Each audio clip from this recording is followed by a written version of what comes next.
Yes, the world is still a shit show. I thought it would be a little bit better. A week removed from the disaster that was last week, but it's not.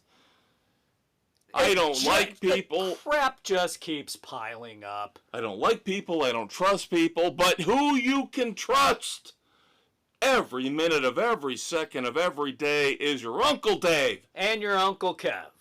The maestro and the conquistador. Kevin Crane and Dave Height. Because here. We are Sports Frenzy 2.0, your politically incorrect sports commentary. Taping here on September the 17th. This will drop early on Thursday, the 18th.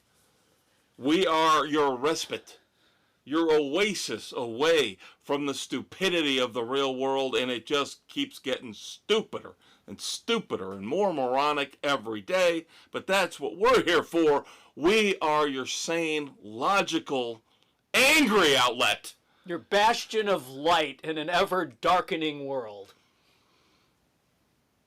So that being said, what do we start off with, Dave, now that we're into September? It's football, baby. Specifically? NFL to kick things off. That's right. So now we recap NFL Week 2, and I cannot believe we're already looking ahead to Week 3. Time flies. My God. Way too quickly. Going back to last Thursday night, 9/11, of course, another reason to mourn, to contemplate, to look back at the mistakes of the past and how we should be better. And of course, we didn't do any of that as a society. We don't learn. But in football terms, we did learn that the Packers are damn fucking good. Unfortunately, they are. Packers beat the Commanders 27-18. Really wasn't all that close. Now, I will say this. Early in the season, I don't think that offense for the Packers is still really that good. Josh Jacobs is a workhorse. I get it, but he still only gets about 3 yards a carry.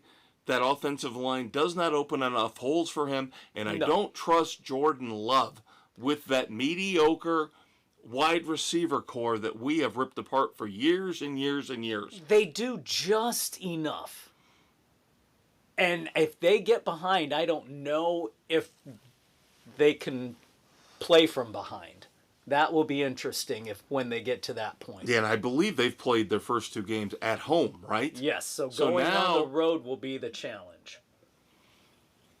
I got very upset this past Monday night watching my Buccaneers, which I shouldn't have. But I started thinking about a missed opportunity. If the Buccaneers had pulled off that deal for Parsons, they would be the ones we would be talking about in terms of fighting for that top spot in the NFC with the Eagles, not the Packers. Yeah. It was a move that might not show up on the stat sheet, but again, the confidence, the emotional bump you give to the team by saying, we're all in now.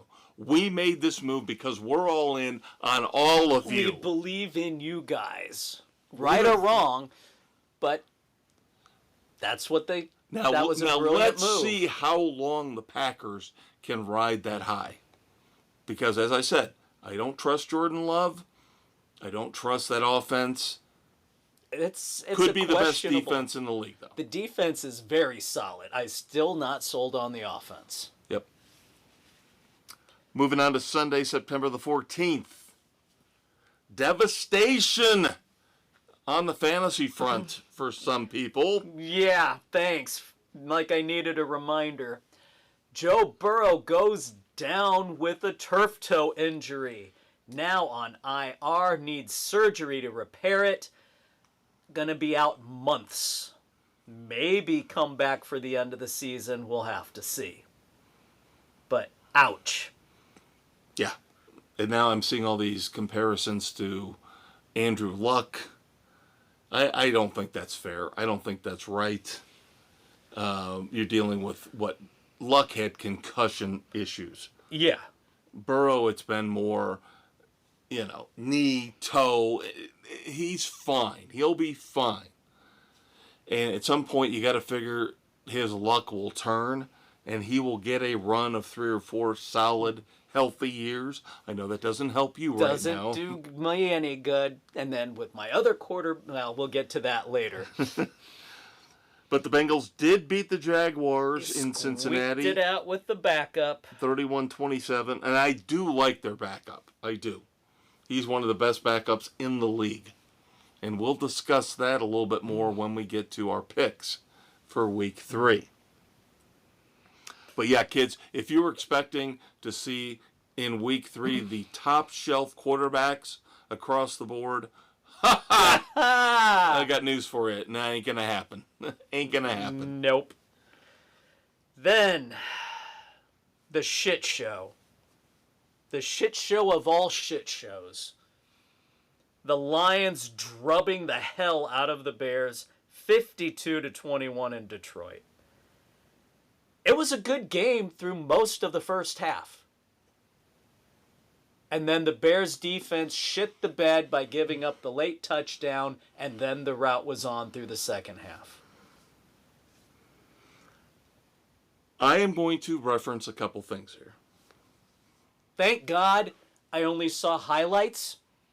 Thank God I spent my time doing a home repair project. I knew he'd bring this up. I knew he would. I'm so glad. I knew he would. I'm so glad I did not subject myself to this. And next week, Dave will refurbish the Statue of Liberty instead of watching the Cowboys-Bears game. I'll probably wind up with that. God forbid it's going to be fucktard Romo, isn't it? No, Brady. I think we get Brady for this one. Oh, that's right, because he's going to be doing the snooping for the following week when the Bears play the Raiders. I put in my paperwork. I told your Uncle Dave this on Sunday. I'm done. I told everybody out there in podcast land what I would do. This is it. I'm done. My teams are now the Buccaneers and the Jaguars. I'm done. I'm not putting up with ineptitude anymore. And God bless my favorite radio host every Monday through Friday night on the Infinity Sports Network. Bart Winkler? Mr. Bart Winkler went on a 15-minute race. He's a Packers fan, so he's obviously a pig wallowing in his own slop right now. But he ripped on the Bears, rightfully so, for 15 minutes, and he pointed out perfectly what the problem is with this team. It is not Caleb Williams. It is not Ben Johnson. It's Ryan Poles. Why do you give an extension to an inept general manager? His drafts have been shit. Let's look at the last one, Dave. Colston Loveland? Wouldn't it have been nice to have Tyler Warren right now instead of... You and I said this during the draft, didn't we? We said did. We drafted the wrong tight end. If we're going to draft a tight end... But we don't use the tight end anyway. Then, Luther Burden. Where the hell was he? Then, the next 2 picks have been healthy scratches. Why is Ozzie Trapillo not our starting left tackle? Does he not perform well in practice? And again... What the hell is going on? Again, Bart perfectly dissected this, saying, number 1, why do you extend an inept general manager? And then number 2, of course, again... What is it, 3-18? Is Poles in division? We'll never be free of this until we're free of the McCaskies. And it's never going to happen, so this is why I'm done. This is why I'm done with this team. I can't deal with this anymore. I can't. I fucking can't deal with it anymore. And it's never going to get better with these idiots and their 18 siblings in the front office. And it's never getting better. Defensively, where the fuck is Montez Sweat? Oh, he cashed his checks. He's done. He's done. Where's the entire defense? The defense is... they're done. Kyler Gordon, injured, no clue when he's even coming back. Jalen Johnson could be done for the year. Season, having to have groin surgery. They need a new damn physical fitness coach. All these soft tissue injuries, it's ridiculous. You want to hear something fun? All right. 2 things involving our punter. Okay? 2 fun little things involving our punter. Number 1, do you remember our quarterback? Caleb Williams. Saying, oh, you're not going to have much work to do? Uh-huh. Torrey Taylor over the last year plus has punted more than any other punter in the National Football League. And by the way, the other part involving Torrey Taylor, he's a great punter. Don't get me wrong. I'm not going to rip on him. You know who we could have had? Bucky Irving was drafted after Torrey Taylor. Bucky Irving, who just tore a new asshole into the Texans defense this past Monday night, could have been our running back, because we all know how much you and I love DeAndre Swift. We don't. We could have had Bucky fucking Irving as our primary running back. We could have found a punter off the scrap heap. Right? And again, I'm not ripping on Torrey Taylor, but if we could have had Bucky Irving instead of Torrey Taylor, I think I would have taken that. Why did we take Luther Burden at third in the second round when there were still decent running backs available? Big backs who can power through? Again, Bart Winkler is a very insightful man. And he's Ryan Poles is a fucking disaster. From the outside in. We're Bears fans. Well, I've renounced my Bears fans. From now on, I will be reviewing the Jaguars every week. But he's looking at it from a Packers point of view. And he's still pointing out exactly every flaw, perfectly, of what's wrong with the Bears organization. Yeah. And until the McCaskies go, maybe we don't know what the fuck we're doing, which they never will. Gee, I thought they hired Kevin Warren to do that. He's an idiot. And he's supposed to be the heir apparent to Roger Goodell. He's a moron. Think so. He's an absolute idiot. He can't put 2 sentences together. He's clueless right now in trying to get the new stadium built. You knew where you were going all along. Why were you even entertaining the lakefront? This is something you need to start thinking about. Your front office is a fucking pathetic You need disaster. to stop going to the games. You need to make a statement about the stupidity of the ownership and the stupidity of the front office. Stop going to these goddamn games. I want to see empty seats. I want to see some kind of protest. Bears fans, take a clue from the White Sox fans. They don't go to put up with shit. All right, before we move on, let's knock out all the injuries. Aaron Jones, running back for the Vikings, hamstring injury. He goes to the IL. He'll be out 4 weeks, minimum. You've mentioned Justin Fields, Jets quarterback, concussion, out for week 3. So Tyrod Taylor. Oh, God. Yeah. So there are my 2 fantasy quarterbacks, Joe Burrow and Justin Fields. I had to go out. I picked up Justin Herbert. See, that's not a bad consolation prize. It's not. No, it's not. Although he is playing the Broncos this week, but the Broncos defense hasn't shown up. Hasn't shown up at all. I can't figure this out. No, Daniel Jones threw all over him. We'll get to that in a minute. Ugh. Jaden Daniels, don't know for sure. He's got a knee issue. Will he play for the Commanders in week 3?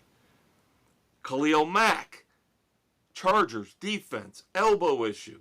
He probably won't play this week. J.J. McCarthy has an ankle issue. He will be out this week. Multiple weeks possible. A lot of people, though, are speculating, and I tend to agree with them. This is bullshit. The McCarthy injury? Yes. Yeah. This is it's bullshit. a load of crap. This is bullshit. He is not playing well. He's not ready yet. Keep in mind, even though he's in his second year, he's basically a rookie. Yeah. He's so not why aren't ready. you letting him play? Just because he had a great fourth quarter against the fucktard Bears. The inept defense. We saw him on Sunday night. He can't handle it yet. So now all of a sudden, oh, my knee. No, bullshit. And now Carson Wentz Eesh. will take over for the Vikings. Carson Wentz, because that's what everybody does when he comes in now. They wince. Austin Ekeler tore his Achilles. He's done for the year for the Commanders. Jaden Reed, receiver for the Green Bay Packers, broke his collarbone. Done for the year. Commanders defensive end Dietrich Wise tore his quad. I believe he's done for the year. I've already mentioned Joe Burrow. Massive turf toe injury requiring surgery. Out a minimum of 3 months. The Chargers, in addition to Khalil Mack, lose Denzel Perriman to the IR with an ankle issue. So it's pretty quiet for week 1. Week 2, boom, all the injuries you could possibly imagine have dropped on the NFL. So now as we continue to recap last week, the ineptitude of the Dolphins continues, losing to the Patriots 33-27. Closer than I thought it would be, though. They did. They made it closer because they were at home. And they didn't lose as badly. And we're not picking this game, but Thursday night going to Orchard Park to play the Bills. That's a slaughter. Yeah. Speaking of which, the Bills did slaughter the Jets at MetLife Stadium 30-10. Yep. Shocking result in Pittsburgh. After coming off a fairly impressive win, a back-and-forth win against the Jets, you thought the Steelers might actually, at least offensively, have things. Might have turned things around a little bit from the previous couple years. And you figured the defense would. Defense? Off week. They had an off week. That's all right. They had an off week. It's right? the Steelers. They're a defensive-first team. Nope. Seahawks come in and roll them 31-17. Unbelievable. Ugh. So everybody after week 1 was saying Sam Darnold, he's done. Nope. Doesn't look like it now. Nope. And then down in Indy, you got him going, playoffs? I don't know. See, I don't Seriously, understand that. how are the Colts now 2-0? How did they beat the Broncos 29-28? They still haven't punted yet. In 2 games, they still haven't punted yet. That boggles the mind. That is, Daniel Jones? He's going to screw another team. You know this. He's going to screw, just like he screwed the Giants after the one good year where they won the one playoff game. And they gave him the big contract, and then, whoop! Yep, and then that hamstrung them for 2 or 3 years, and they couldn't draft anybody. He's going to do the same thing to Indy. Exactly. He is going to destroy Indianapolis because they're going to go, we've got to give him a 3-year deal for. He's probably going to get the same deal Sam Darnold got in Seattle. 3 years, $100 million. Yep. Oh, God. And by the way, have you heard about Irsay's daughter? No. She's now on the sidelines with headsets on. She's like clipboard. She's like acting like she's the Lord God Queen of everything. That team, I don't care if they're 2-0. I don't care. This has got disaster written all over it. she has taken an active role in the organization for a number of years. Sorry, I'm not buying into this. I am not buying into this at all.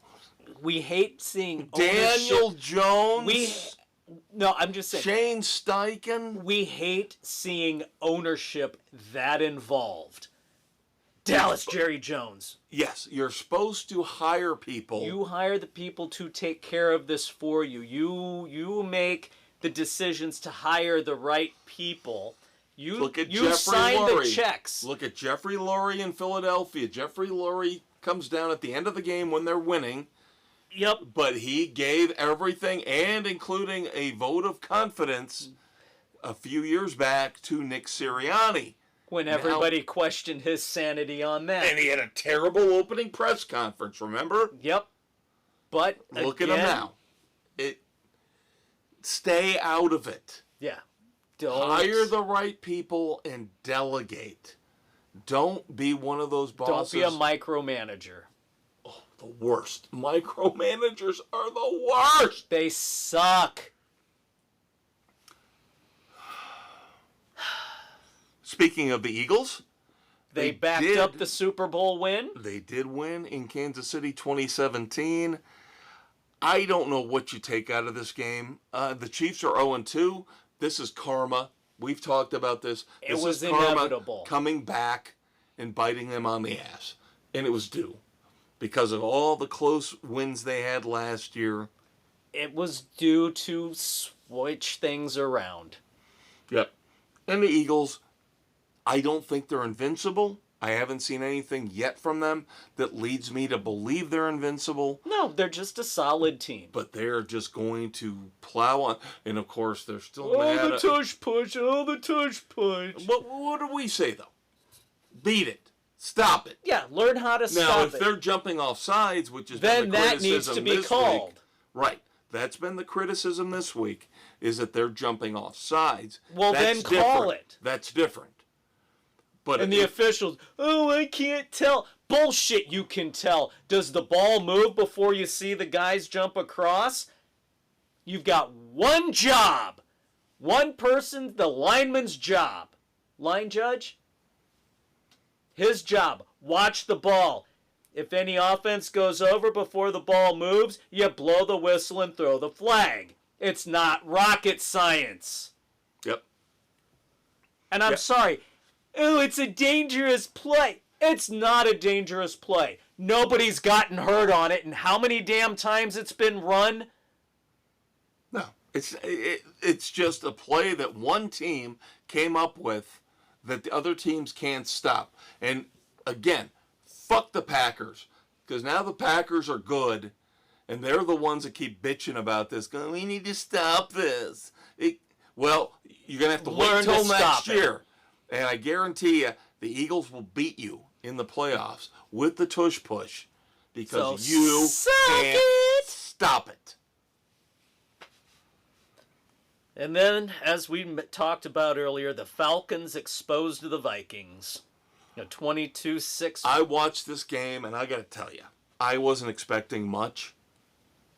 It was a fascinating game to watch because, number one, Bijan Robinson is the second coming of that man behind you, Walter Payton. He did the spin move. He did the fucking spin move that Payton did. He is the greatest running back in the NFL right now. And I don't care if the numbers don't show it. I don't care if his... Watch him run. He's phenomenal. Unbelievable. They can't get him in the end zone, but he still accounts for 150, 160 yards every week. Penix is still growing into the role. He doesn't make mistakes, though. That's the thing. He does not turn the ball over. No, he's an older quarterback. Meanwhile, we're watching J.J. McCarthy turn the ball over left and right. They don't know who's running there. Now, Aaron Jones, we mentioned, out. So Jordan Mason's going to have to take on the full load. Is he ready to do that? With Carson Wentz? Then the Monday night doubleheader. God bless Baker Mayfield. God, I love him. God, I love Baker Mayfield so much. You people don't understand how much I love him on my team. It took him a little longer for everything to click. We've talked about this. Sam Darnold, even Justin Fields, if it wasn't for the injury issues. These guys sometimes just need a change of scenery, or 2 or 3. To get it going. They got to be in the right place. I have got to believe the people in Tampa Bay right now want to erect a statue for him. My God, he was a warrior Monday night.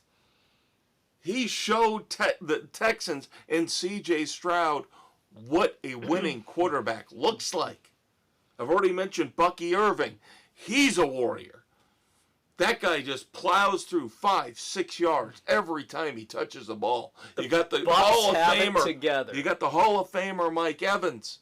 You got Emeka Egbuka, who you loved in the draft, who fell to the Bucs, and we still don't have Godwin back yet. No. I mentioned earlier, I'm tempted to handcuff myself with receivers, with Evans and Egbuka. Yeah, now they did have problems on the defense. They did lose starting defensive tackle Kalijah Kancey, done for the year with a torn pectoral. That hurts. So we'll see how this plays out in the long run. But the Bucs have won 2 tough games against the Falcons and the Texans. Again, they needed. That one move. Boy, if they'd made that one move, we'd be talking about them as Super Bowl contenders. And I still don't think they're that far off. No, they're not. And the Texans' issues, Stroud has regressed. Yeah, still doesn't look good. Still not They there. have no running game whatsoever because of Joe Mixon. Chubb is doing the best he can, but it's not enough. Chubb is not the running back that he was. No. His legs are not there. And honestly, half the teams in the NFL right now do not know what they're doing with their running backs. No. But running backs are a dime a dozen. You can throw anybody back there, right? No, you can't. No. And then the late game, of course, possibly solidified the LA Chargers as the best team in the AFC. At least the West. Yeah, it'd be tough to go against the Bills. It would be tough to go against the Bills. Are the Chargers better than the Ravens? That's another good question. Yeah, just because the Bills beat the Ravens in that slugfest in week 1. Yeah, I don't want to disparage the Ravens either. That's a very good call. But are we finally seeing the best Justin Herbert after all these years where we've been waiting for this? Ineptitude at head coach? Ineptitude, thank you. Ineptitude at head coach. Not his fault. No, necessarily. not at all. I think he's played extremely well. He's done the best he could. And the but Brandon Staley was the problem. Yes, now he has Jim Harbaugh. Now, the injuries on defense, we've already discussed those. That's going to hurt. Again, another team that doesn't have a running game, though. I know. Now, they've got a phenomenal receiving core. You got Ladd McConkey. You brought Keenan Allen back. Quentin Johnson. Yeah. So he can throw the ball all day. But what's that going to do when you need to run the ball and grind clock? That's where they're lacking. But if anybody can figure it out, it will be Jim Harbaugh, who will never, ever coach in college ever again. So that takes us from last week to this week, kids. Oh, God help us. 10 games we're picking. We're skipping the Thursday night game. Nobody needs to pick against the Dolphins. So we will start on Sunday, September the 21st with my man, former Miami Hurricanes quarterback, Heisman Trophy finalist. He's showing signs. This is going to be a Caleb Williams situation. He needs another coach to come in next year, and he's going to have to learn a whole new system. The Titans do not have a good coaching situation. Callahan, no. But Cam Ward is not the problem. He's fine. 2 games in, he's fine. It will be okay. But I can't believe this. If you'd asked me before the season started, Colts at Titans, I would have said this is one of the few games the Titans should win. Yeah, should have At at home, the beginning. At home. Because I did not think the Colts would come out like this. And it kills me. It's ripping my heart out. Six of your 8 panelists have their picks in. Colts across the board to this point. I can't believe I'm doing this. Daniel Jones. But the Titans don't have... The Titans are playing bad on both sides of the ball. Yeah, I know. And it's not a hard pick to make given what we know now. But again, looking back to what I thought we were going to see this season, I thought the Colts were going to be one of the worst teams in the league. And this would have been a battle of ineptitude. Yeah. And I would have given it 3 to the games home team. And to Cam Ward. Yeah. To have figured out enough to beat an inept Colts team. Oh, look the Colts aren't inept.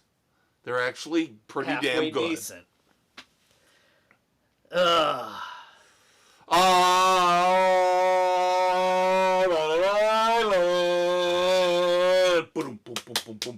Bengals. Tribal drums. Get them going. Bengals at the Vikings. Kev is on Bengal Island. You people are suckers. You're suckers. How can you do this? Carson Wentz and Jordan Mason. You really think that team is going to beat Jamar Chase, Chase Brown, T. Higgins?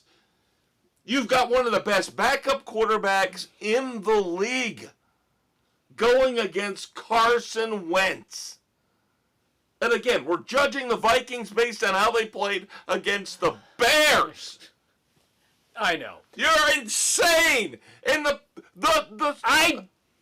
we'll see. I don't know if the Bengals offense is going to be any damn good. I'm the crazy one because the line keeps going up. The line keeps going up like they're expecting this to be a blowout. I'm like, you're out of your minds. What? Carson Wentz and Jordan Mason. I made the pick before I heard Wentz was going to be the quarterback. No, it's insane. All you got to do is cover Justin Jefferson. Remember, Jordan Addison is not back yet. And you just dumped Hawkinson because you have no faith in him. I don't have faith in the Bengals without Burrow, and they didn't give me anything. I'll tell you something. I almost dumped Kyler Murray for the Bengals backup. That's how much faith I have in him. I think you people are out of your minds. You're dismissing what he had to do 2 years ago when he had to take over. He has plenty He's got good experience. So when in doubt, I go with the home team. That's fine. I'll take the hit on this one. You'll take the win. Steelers at the Patriots. Tough game. Tough game to call. This could be a very interesting game. I think we could say safely the coaching cancels each other out. Yes. Tomlin versus Vrabel. Quarterback, interesting because it's an old Aaron Rodgers versus a young up-and-coming Drake May. I'm looking at this one at the play of the defenses through this point of the season. I don't like the way the Steelers' defense looks. What is going on with the Steelers' defense? They are cringy. The Patriots, I trust their defense at home more than I do the Steelers' D on the road. I think the problem is going to be for the Steelers with an old quarterback and a coach who is already kind of, I'm not saying he's on a hot seat, but feeling a little bit of warmth on his ass. Yeah. Where Mike Vrabel is safe. Mike Vrabel is instituting his discipline and his attitude on these players. Tomlin has been in Pittsburgh too long. He's too comfortable. He's too comfortable. Way too comfortable. Yes. And now Aaron Rodgers, after that shit show last weekend with Seattle. Now he's going to be pitching a fit and being the crybaby we know he is. Yep. He did his passive-aggressive crap on Calvin Austin this past week because Calvin Austin didn't run the route he wanted him to. And so in the press conference, he kept saying like 3, 4, 5 times, great young player, great young player, great young player, great, which basically means he's still young and doesn't know what he's an doing. idiot and he didn't do what I told him to do. Yep. We know and how that goes. Let's see how far that goes with the Steelers. Yep. So we have Sam and Aaron taking the Steelers, and you, me, Bill, and Doug with the Patriots. Shocked here a little bit with the Rams at the Eagles. Keep in mind that in bad weather last year, in the playoffs, we had this exact same game in Philadelphia, and the Rams almost beat the Eagles. And now the weather will be fine. And everybody's still, Eagles, no problem. Across the board, the 6 picks that are in are all Eagles. It's not going to be a cakewalk game. Yeah, the Eagles are going to lose at some point, kids. They are going to. They will. Maybe not this week, but... how much gas does Stafford have in the tank? Well, the thing I worry about with him is one hit with the back. He gets one hit with that back. He's out, and then you bring in Jimmy Garoppolo. And then it's all, can we manage enough to get into the playoffs? Yeah. Jimmy G can manage, but he can also ruin things for you. Yep. Jets at the Buccaneers. Now, of course, I put this on the slate. There are a couple games when we get to college I will apologize for. I do my best with my restrictions that have been put in place over the last few years. I thought Justin Fields might play in this game. Yep, so that I thought it'd be a little interesting, but with him out, it's the Bucs across the board. Yeah, this is gonna be a cakewalk for the Bucs. Yeah. This one's interesting. This one's could interesting. be intriguing. The Texans at the Jaguars.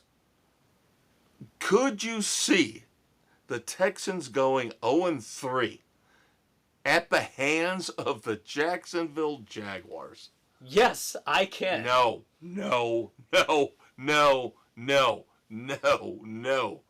way.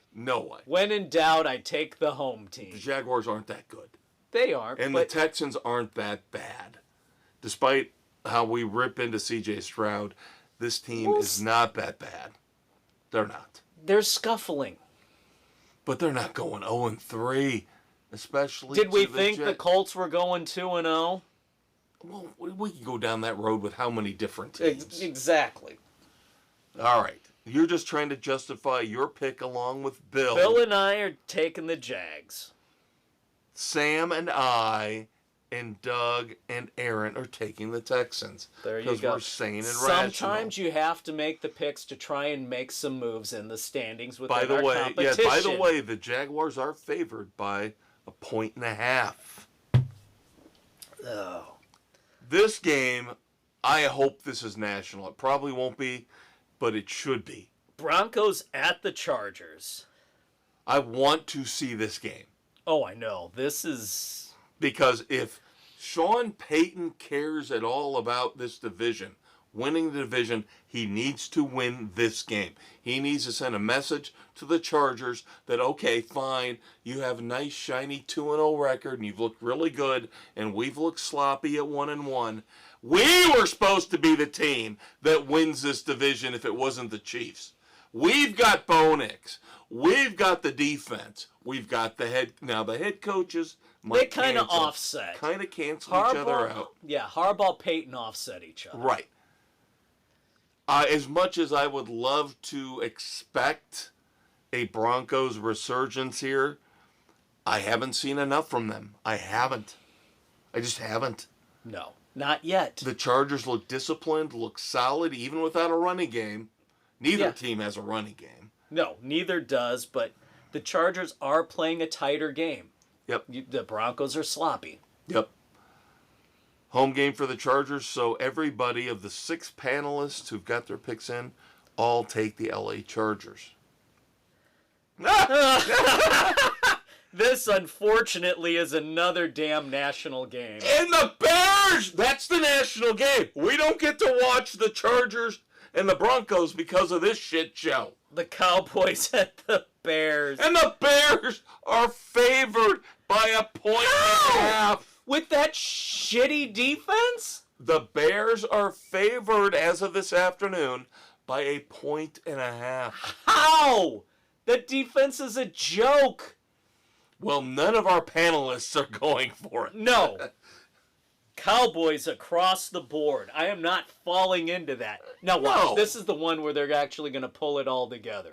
No. I don't see it. Honestly, it's not going to happen. If I was a betting man, I would lay everything on this game. The Cowboys will win by 2 touchdowns. Oh, I was going to say, this minimum. With those defenses, it could be a shootout. Well, I know. It'll be a high-scoring game, but I think the Cowboys will still end up winning, 35-21? God forbid the Cowboys have a bit better running game. Javonte Williams has actually been pretty good. I know. Their running game is better than the Bears. Yeah. But the Bears don't have an option outside of DeAndre Swift. Unfortunately, no. Manungai hasn't shown anything. Roshan Johnson's sitting on a bench the whole time. He's injured. Could have had Bucky Irving. Oh. I would like to make a referendum on this game. The Cardinals at the 49ers. I am making a referendum on this game. That we're scratching it? No. Here's the thing. The fact that the Cardinals are 2-0 and the 49ers are 2-0, given what the 49ers have gone through with the injuries, George Kittle on the IL, Brock Purdy missed last week, the ever-constant threat of Christian McCaffrey getting hurt, Jawan Jennings isn't reliable because he's always injured. I will give Kyle Shanahan credit. As much as I don't like him, I've soured on him over the years. I think he gets way too much credit now for what they've accomplished. The Cardinals suck! The Cardinals suck! The Cardinals barely beat the Saints. The Cardinals barely beat the Panthers. And we're all supposed to go, oh my God, Arizona. They are not going to win another game. They're going to beat the Niners in Candlestick. Or whatever the hell they call Kyler Murray, it. and I'm stuck with him as my backup quarterback. Stadium or whatever the hell they call it Levi now. Stadium. I am disappointed and disenchanted with the fact that I decided to go with Kyler Murray as my backup quarterback in fantasy. Because he sucks! He sucks ass! I don't want to see the Cardinals win another game this year. Well, Doug is taking the Cardinals while the rest of us are taking the Niners. Mac Jones will beat. Now Brock Purdy says he's got a shot. Brock Purdy may be playing this week. Even if he doesn't, it might be actually smart to rest him because I think Mac Jones could beat the shit. Mac Jones is better than Kyler Murray. Yes. Thank you. Then the Titanic massive matchup on Monday night, September the 22nd. The Lions at the Ravens. Both teams 1-1. The problem is the Lions were judging based on them kicking the crap out of the worst team in football, the Chicago Bears. Yes, after they got embarrassed by the Packers in Lambeau. Whereas the Ravens lost the tight game at Orchard Park with the Bills. And last week, despite the fact Derrick Henry couldn't run the ball, they still plastered the Browns. That's the Ravens. That's why we are all taking the Ravens. Even the elder statesman, the big Lions fan, knows what to do. I'm surprised that spread is only 4.5. Oh, I know. That should be more than that. And I'm telling you right now, don't be shocked if the Lions miss the playoffs. It wouldn't be shocking. Because, again, we can't judge them based on beating up the lowly Bears. Right. They still have new coordinators. Yes. 2 games against another game against the Packers. They've already lost 1. They still got to play the Vikings twice. Maybe the Vikings with better. J.J. McCarthy back. Finally, he starts to learn. Yeah, coordinators can figure things out by the time they play the Packers again in Detroit. Could be a different game. Yep. All right. There we go. All right, so that means, of course, we move on to NCAA football. One of the bright, shining moments in my pathetic life is, of course, my Miami Hurricanes. Oh, you better watch out for USF. You better watch out for USF. They beat Boise State and they beat Florida. Yeah, they didn't show up. They didn't count on Carson Beck. That's what they didn't count on. The new Heisman Trophy favorite. Yeah. According to Vegas. My man, Lamborghini Boy, is the new Heisman favorite. And I'm telling you right now, all partisan crowing aside. By the way, number 18 USF went down at Hard Rock Stadium, even though they tried to destroy the Hurricanes' momentum with these stupid lightning delays. Didn't matter. 49-12. I am trying to give everybody a lesson out here. Notre Dame, whoever. Miami's got a decent defense this year. What you've got to do is you've got to find the quarterback in the transfer portal. You have got to find the right guy. Yeah. We found him last year with Cam Ward. We found him this year with Carson Beck. Off the scrap heap. I'm sorry, this is the new rules, That's right? the way it is. You've got to make it rain, baby. Start giving that money out to your quarterback. And a couple of and now receivers. UCLA, what's his name? Who's been to like 15 different schools. Iamavala, because they fired their head coach, Deshaun Foster, who, by the way, an idiot. We could all see this coming. Yeah. He couldn't talk in his opening press conference last year. Now, this kid, maybe this is the guy you go after next year. You never know. I'm scared to death in 2 weeks. Going to Tallahassee. I'm scared to death. That is going to be a battle. But for now, enjoy what you got. I'm very happy. People who aren't that happy, by the way, Miami moved up to number 4 in the AP poll. The Notre Dame Fighting Irish aren't fighting too well. They sucked. That defense was awful. And what the fuck was Denbrook doing calling all the damn direct snaps? That was fucking ridiculous. Notre Dame lost. Awful calls on both sides of the ball all night.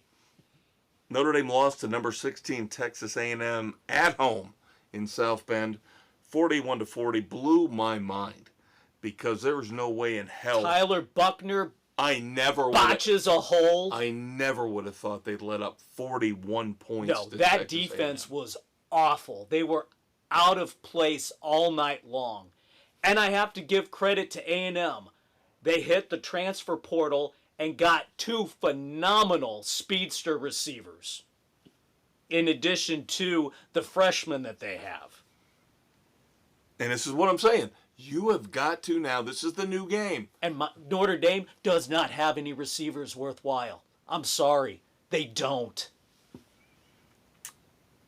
So Notre Dame drops to 0-2, but somehow they still stay in the top 25. There's no. Well, you, if you are going to agree with me on this, then good for you, because I was about ready to lose it on this. The first team since 1988 to lose their first 2 games and still be ranked. Can we kiss Notre Dame's ass anymore? That is ridiculous. 0-2 should not be in the top 25. I don't care if you lost to two of the top 25 teams, two top 20 teams. Now 2 top 10 is what they're going to say. Now both of them are in the top 10. Yeah. But that's revisionist history. It's bullshit. They're 0-2. And I'm sorry. They should have beaten A&M at home. Completely agree. That's my point. No They shame. should have no won shame at in home. losing to Miami down at the Hard Rock Stadium, but by 3, Yeah. put up a great fight. You lose at home in this after a week off. You got an early bye week, and your defense looks like that. That's a fucking embarrassment. You get an early bye week to prepare for A&M, and you still lose at home and give up 41 points. Sorry. That's ridiculous. Sorry. That's unacceptable.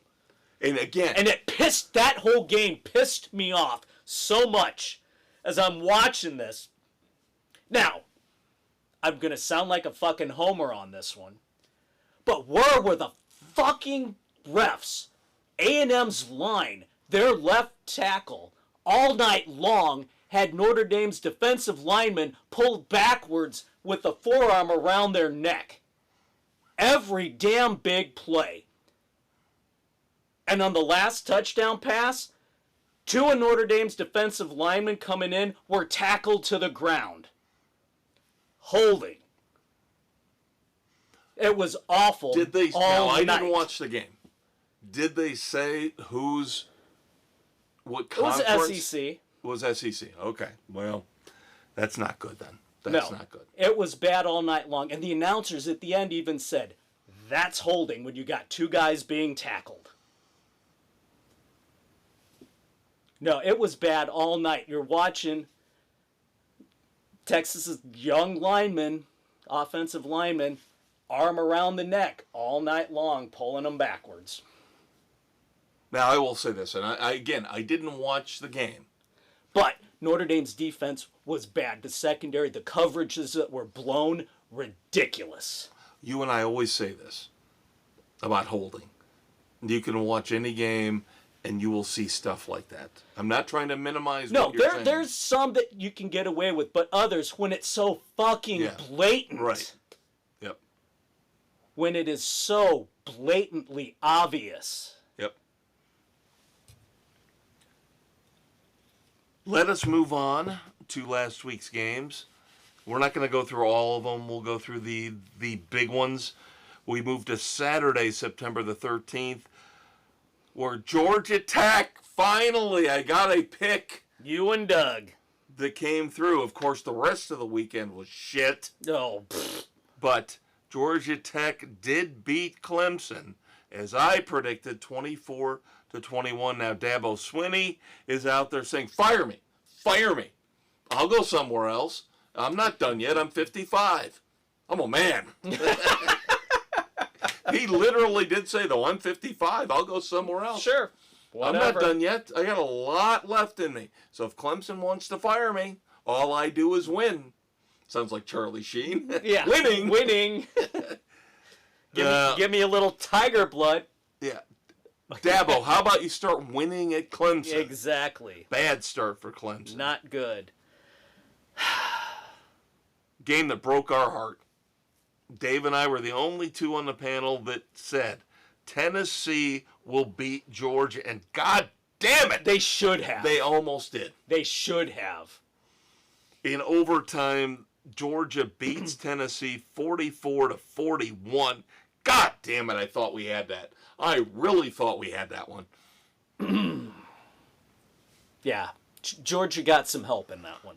But this is enough. We're going to talk about this later when we get to our picks for this week. This is one of those teams, Tennessee, can't win the big game. Right. They're just not there. There are certain schools that can't win that game to get them over the hump, to take them up to the next level, and Tennessee is And one of them. once they get that big game, it's all over. Right. Then we move on. LSU beats Florida 20-10, and of course Brian Kelly got to be a little bitch after the game. People are, what's going on with your offense? Why aren't you scoring more points? Focus on the win. We won. Shut up. you're riding that defense. I'm more than happy to rip on Marcus Freeman. I don't want to rip on Marcus Freeman because I do like him. He seems like he's a good guy. But again, this fan base, this Notre Dame fan base, they go crazy nutsy cuckoo way too early. You think? And, oh my God, Marcus Freeman, how does he compare to the greatest head coaches in Notre Dame history? It's too fucking early.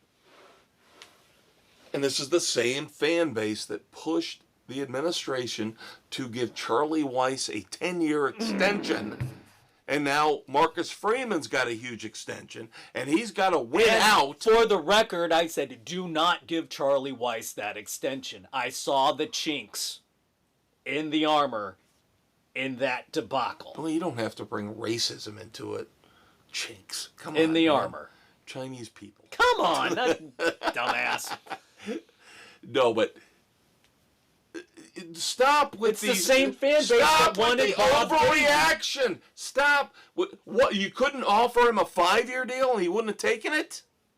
Well, why did you offer him that deal anyway? If he was going to go off to the NFL again, let him go. Let him go. You're supposedly Notre Dame. You're supposedly the prestige program in college football. Why are you panicking in a move like that after 1 year? And you let the big fat tub of goo ruin the program. Yeah. And Brian Kelly, they actually did the smart thing and let him walk. Yep. But Notre Dame needs to act like a top-tier program, and they don't. And that's a huge problem. They act like they're a second-tier program. And that's why they never get the top-level guys. Do you think Dabo Swinney would come here? Fuck no. No way in hell would he come here. No way in hell would he come here.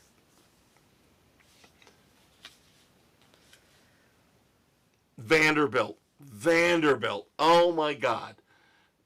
You told me last week you had it typed in and you erased it. I know. I had Vanderbilt down and I switched.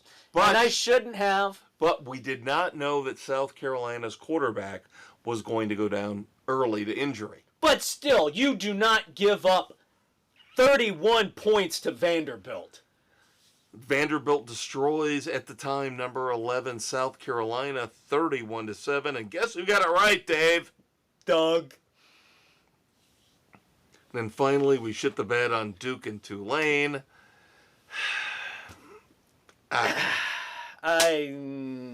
It's early. Right? It's early. Show. It was a shit show. Now, we already mentioned that UCLA fired head coach Deshaun Foster. Also should mention that Virginia Tech fired their head coach Brent Pry. And I did mention this opens a 30-day transfer portal window for all of those players on those two teams.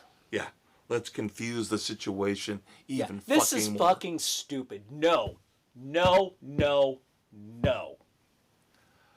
So we move on to this week's picks. NCAA Week 4 starting Friday night, September the 19th with... Oh, this breaks my heart. God, this is what I'm talking about. Greg Schiano needs a signature win. And I don't think he's going to get it. Against Kurt Ferentz, who is now the winningest head coach in Big Ten history. How the fuck does that happen? With that inept offense. Iowa on the East Coast to play Rutgers.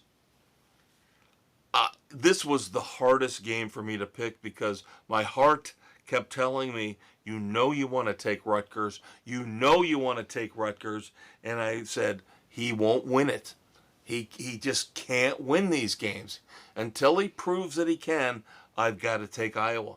I cannot take Iowa on the road at Rutgers. I think Schiano's defense can stymie that inept Iowa offense. Bill agrees with you. Sam and Doug and Aaron are with me with Iowa. So we'll see what happens on Friday night. I just fucking hate picking any game. I hope I'm wrong on this one. I'm hoping any game that involves Iowa, I hate. And I'm hoping I'm wrong on this. I really am. because then I can start looking at Rutgers with a little more confidence. Number 17, Texas Tech. At number 16, Utah. Utah in a bounce-back year. Yep. This is one of those games that should be phenomenal to watch. You've only got a 3.5-point spread. Utah favored. At home, 3.5. And that's why I took Utah there at home. If this was at Texas Tech, I'd be taking Texas Tech. A lot of what I've been seeing, very, very confident with Utah. Everybody's looking at last year as a down year. So, yeah, everybody taking Utah. So far, 6 of our 8 panelists with their picks in. Yep, and now it wouldn't surprise me if Texas Tech won this one. Yeah, that would be like them. That would be like them. That would be, yeah. SMU at TCU. SMU, of course, made the college football playoff last year, stumbled a little bit out of the gate this year. TCU, of course, destroyed Bill Belichick. Yep, SMU's they're not looking as stout this year. TCU's looking a little better early on. I don't like the 6.5-point spread. No, it's too high. I think this is going to be a field goal game, but I do think TCU wins. Yep, across the board. Number 22, Auburn, at number 11, Oklahoma. I think people are starting to finally buy into what Brent Venables is doing with Mateer Yes. at quarterback. Venables is finally finding his rhythm as a head coach. Yep. Auburn has not looked bad. They've burned me once this year. They might burn me again, but I'm taking Oklahoma. As are the rest of us. Here we go. This is going to be fun. This number 21, Michigan, at Nebraska. Yeah. This is going to be the one that's going to polarize our panel. Yep. And we are split 3-3. Yep. Number 21, Michigan, I think is overranked, overvalued. Again, this is another game where their head coach is not available. This is one of his suspension games. Now, I said I'm going to be a hypocrite. I'm going to be a hypocrite, and I'm going to say, as much as I loved Greg Schiano, I can't pick him until he proves to me he wins a big game. I think the rules apply the same for Matt Rule, but this is the game. This is where Matt Rule finally elevates Nebraska back close to where they're supposed to be. You and I go opposite. You're taking Rule, I'm taking Schiano. Yep. Until Rule at Nebraska can win, I don't trust them. Nebraska ain't what they used to be. So I'm taking Nebraska, so is Bill and Doug. I'm taking Michigan along with Sam and Aaron. Gonna be a good game. Gonna be a good game. And I would almost be happy if I was wrong on both. If Greg Schiano finally gets that big win at Rutgers, I'd be happy. But again, I didn't vote with my heart. I voted with my head. All right. North Carolina at UCF. Now, here's the thing. We all know Bill Belichick embarrassed himself in week 1. Came back against a couple powder puffs, cream puffs, cupcakes, won. So now they're 2-1. UCF is not good this year. But It's still an North Carolina team. Bill Belichick, as a college coach, has got to prove it to us. Yep. Going on the road. Down in Orlando, I will take UCF. All of us take UCF except for Aaron, who's going with North Carolina. All right. His faith in Bill Belichick and the Tar Heels, we'll see. All right. I apologize for this next pick. Because I have to put these picks together on Sunday afternoon. I have to go with the early lines. South Carolina at number 23, Missouri. The news about South Carolina's quarterback didn't get confirmed until later. After the pick was already So set. the point spread just ballooned in favor of Missouri. It is what it is. We're all taking Missouri. Yeah, because, South Carolina with a backup quarterback probably doesn't stand much of a chance. No, especially the way that defense played against Vanderbilt. Come on. Yeah. They don't stand a chance against Missouri. Yep. All right. Am I nervous? Why would you be nervous against Billy Napier? The Florida Gators, if it was in the swamp, I would be a little nervous. Carson Beck needs to throw an interception. I need Carson Beck to get it out of the way this week. Carson Beck needs to get a pick against the Gators because I don't want him running into Tallahassee playing the Seminoles because then it's going turnovers to be a potential disaster because then you don't know how he's going to react mentally. I want to see him get it out of the way now. But that being said, yes, I am not scared of Billy Napier and the Florida Gators. USF beat them. We kicked the shit out of USF. I think we'll be okay. You should kick the shit out of Florida. I think the Hurricanes will be okay. We get a week off, and then the battle. Yep. Oh, I will be in front of the television for that. Oh, my God. Everybody takes Miami over the Florida Gators. Yep. Then, number 9, Illinois at number 19, Shocking. Indiana. Shocking, the results of this. Again, only 6 of our 8 panelists are in. Shocking. Indiana across the board. Number 9, Illinois, at number 19, Indiana. Yes, IU is favored by 5.5, which in and of itself, to me, is stunning. But the fact that nobody is going with Illinois, we could get screwed Destroyed. here. We could get screwed here. Illinois is another one of those teams. Fucking prove it to me. Well, you could say that about Indiana, though, too. Signetti talks a big game. Now, he will destroy people. He's shown it already this year. Yeah. I don't care if we're playing a cream puff. We will crush them. We are going to keep things rolling, and we're not going to back off and throttle and play to win. Don't hamstring your team. That's why I pick. I love his go-for-the-throat attitude. People are overestimating Brent Bielema. Oh my God, Brent Bielema. What has Brent Bielema done? I haven't seen enough. Comes from Wisconsin. Now he's in Illinois. He's never really done anything. He's always managed a decent, successful program, but never been in contention for anything other than a mid-tier bowl. Yeah. Right? Signetti wants to take Indiana's program to the next level. To the moon, baby. To the moon. He got off to a good start last year. I can't root against a guy like that. No, I like Signetti. Yep. Everybody, like I said, 6 of the 8 picks in, everybody's taking the Hoosiers and at home. 2 years ago, nobody would have taken Indiana in this. No. Nope. And then finally, Arizona State, of course, remember last year, a playoff team with one of my favorite football players of all time, one Cam Skattebo, taking on Baylor.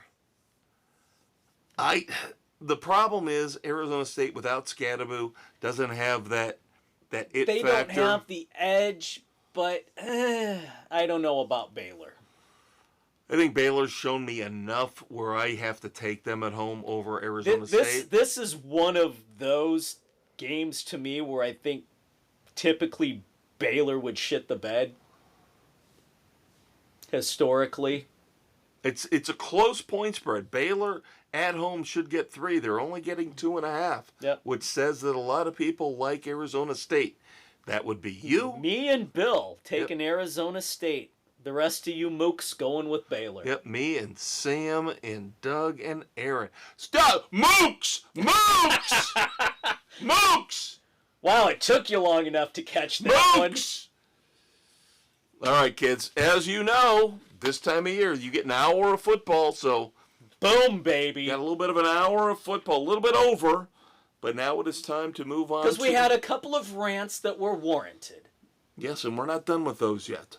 But we do have to talk about all the other sports that are out there, along with everything else. Of course, we'll have our moments of silence, and your Uncle Dave will choose the Red Foreman Dumbass of the Week. But we've still got 45 minutes to go. We got plenty here on Spotify, Good Pods, Pocket Cast, Apple, Overcast, Castbox, Amazon, Audible, iHeartRadio. No, I screwed that up. It's iHeart Sports Frenzy, baby. No, you didn't screw it up. You didn't.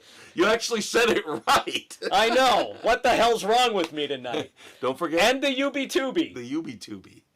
Can't live without the UB2B. YouTube for all you noobs out there. All right, let's talk baseball real quick. Couple we minutes. can do that. We're on a roll here. So, congratulations to my Chicago Cubs. Thank God there's one competent team in the city of Chicago. They clinched a playoff spot Today. Nice. They are 88-64. They are still, as we're recording, 4.5 behind Milwaukee in second place, but they are in. So the Brewers and the Cubs have punched their ticket into the playoffs. And the Phillies. And the Phillies, the first to clinch the division. Yes, they have clinched the National League East thanks to the ineptitude of the high-priced New York Mets, who still somehow could make it in. The White Sox, 57-96. Just when they get going on a nice little run, winning 6 in a row, now they're on a 6-game losing streak.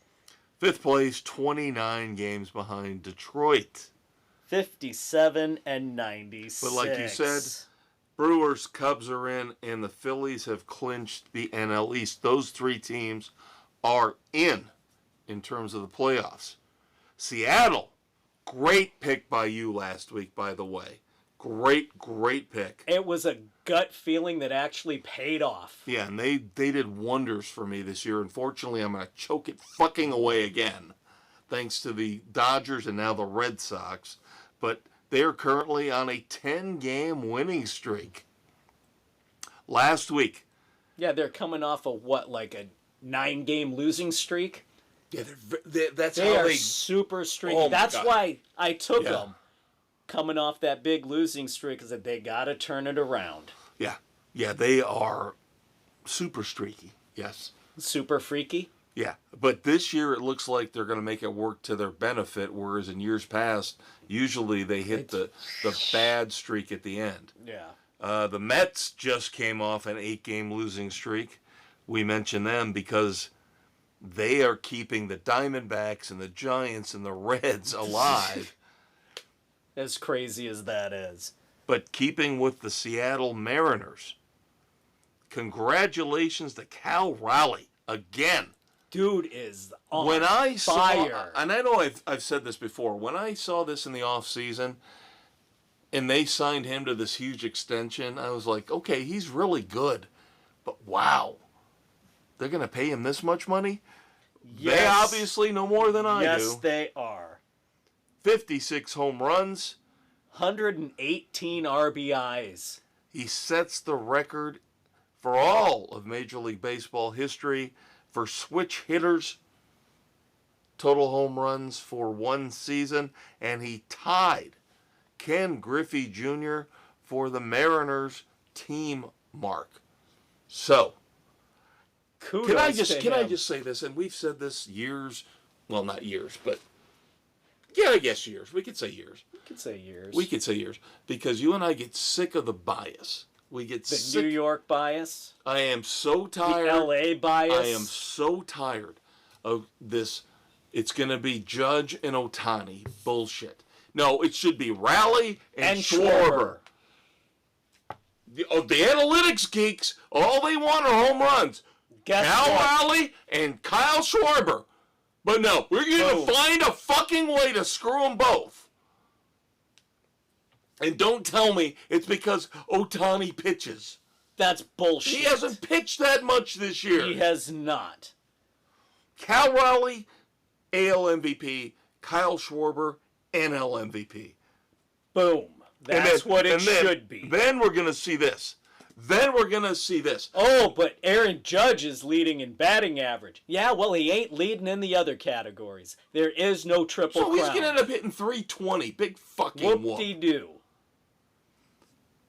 The Cubs, my beautiful, wonderful Cubs. I'll say that for another couple weeks until they choke in the playoffs. But beat up on one Paul Skeens last night as my man Cade Horton wins again. Cade Horton has been phenomenal. Can I point something out to you? And again, this is the stat geek bullshit I hate. Paul Skeens lost. He is now 10-10 for the year. But he's supposedly still the front runner to win the Cy Young. That's bullshit. You get double-digit losses, you should not be in contention for the Cy Young. He could end up with a losing record. No, that takes you out automatically. He's got at most 2 starts left. You cannot be 500 or under 500 and win the Cy Young. I did some research, though. How often has it happened? I thought for sure 10 wins would be the lowest ever for a Cy Young winner. Not counting relief pitchers, obviously, because we've had relief pitchers win. Not counting COVID, not counting the shortened year in 2020. Jacob deGrom won with 10 wins in 2018. How many losses? Oh, no, his record was much better. Okay. Much better. There you go. No, he was not sub 500. He had one of those seasons where the bullpen lost a lot of games no decisions. A lot of no decisions. Yep. Yeah, but deGrom won the Cy Young with 10 wins in 2018. But still, if you take double-digit losses, what about? I'm gonna root for a guy in my own division. A mortal enemy. What about Peralta with Milwaukee? He just won what? His 17th game? Oh, but wins don't matter. Fuck the stat geeks. Fuck the stat geeks. Wins do matter, assholes. Peralta ends up with 18 wins. How does he not get the National League Cy Young? Because we've just already predetermined that Paul Skeens gets it because he's so cool. You're idiots. I'm telling you, morons. You give these awards to Judge, to Ohtani, to Skeens. You are ruining baseball because we all can see what's going on. You predetermine ahead of time who wins the award, and unless they absolutely collapse, you're going to give it to them anyway. Yeah. I hate this shit. Why do you think Mike Trout won as many MVPs as he did? And I still don't think Mike Trout's a Hall of Famer. He's not. Absolute bullshit. And I will fight this till the ends of the earth. And I mentioned Jacob deGrom. If you look at deGrom's record in 2018 and what he did, I still think it's probably better than Skeens. Again, he was still way above 500. Strikeout numbers comparable. ERA comparable. Frustrating. All right, 300 hitter update. Yes, it does matter. And just because Judge is hitting is hitting 326 right now, went up 1 point from last week, does not make him the MVP. Now, there's 8 this week compared to 6 last week. At number 8, your man, Nico Hoerner, sneaks in at 301. Nico Hoerner is second in the National League. He is going to win the National League batting title over Trey Turner, bitches. And then you all have to bow down to the maestro who said the Cubs front office were idiots to even entertain. Well, we're going to trade him. Last offseason. Yeah, we're going to trade him. Kiss my ass! All right. So there you have you've got 8 now at 300. Last week we had 7 guys in the 290s. We're down to 6 this week. 2 at 296, 294, 292, 291, and 290. All I care about now is Nico. Nico needs to win the National League batting title. They talk to him once a week on the afternoon show on The Score. I cannot believe that And fucking front office was thinking of trading him. He is a great interview. It's unbelievable. You've got such solid defense up the middle between him and Swanson. Swanson is fine. Swanson's going to hit 250. He's going to hit 25 home runs. But his defense is stellar. Their defense is unbelievable. And then you got PCA in center. You are so solid in the middle. Oh, the front office. Idiots. Drives me crazy. The Rockies. I think this will be the last time we talk about the Rockies. Because not only are we getting to the end of the season, but they are right now 41 and 110. Yep. A winning They're percentage. good. Winning percentage of 272. They are on pace for 44 and 118. If, as of tonight, September the 17th, they lose out. If they lose out, they will match last year's Chicago White Sox. Yeah, that ain't going to happen. The Rockies are not going to lose out. Sorry, bud. It was inevitable. I was rooting for you. I really was. The Rockies when they made those, they got better after the trade deadline.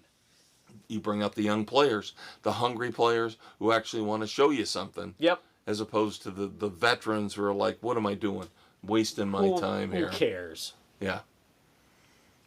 Yeah, it's a shame because the Rockies seem like... Wait till next year. The Rockies seem like the team that should have that record. Yeah. Not the White Sox. Yeah, well, when you have a shithead for an owner who's senile beyond belief, and you have an idiot who's a GM now who destroyed your minor leagues, supposedly in charge of player development, and there was none. You make the wrong decision a few years ago on who to hire as a manager, and you set yourself back 10 years.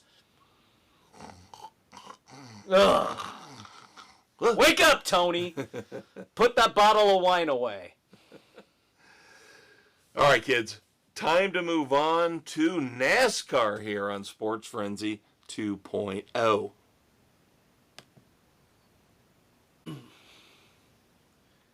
All right, now we're going to move into, as I mentioned, NASCAR. And don't forget the weekend edition.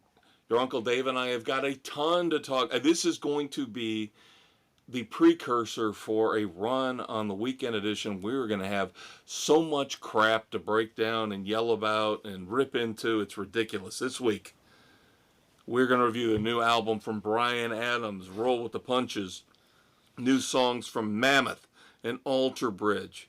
We're going to keep you up on Peacemaker and Alien Earth and Beavis and Butthead. Lots of fun movie reviews this week. And then we're finally going to get around to our book review of the latest Longmire novel, Return to Sender. So it is going to be a jam-packed weekend edition. And I'm telling you, that's how it's going to be for the next month or so. We got a lot coming up, because kids. When we tell you on the weekend edition what we've got coming up, it's going to blow your mind. We have concert reviews coming in October. So... fun beyond all belief. But of course, this is fun beyond all belief as we move into NASCAR.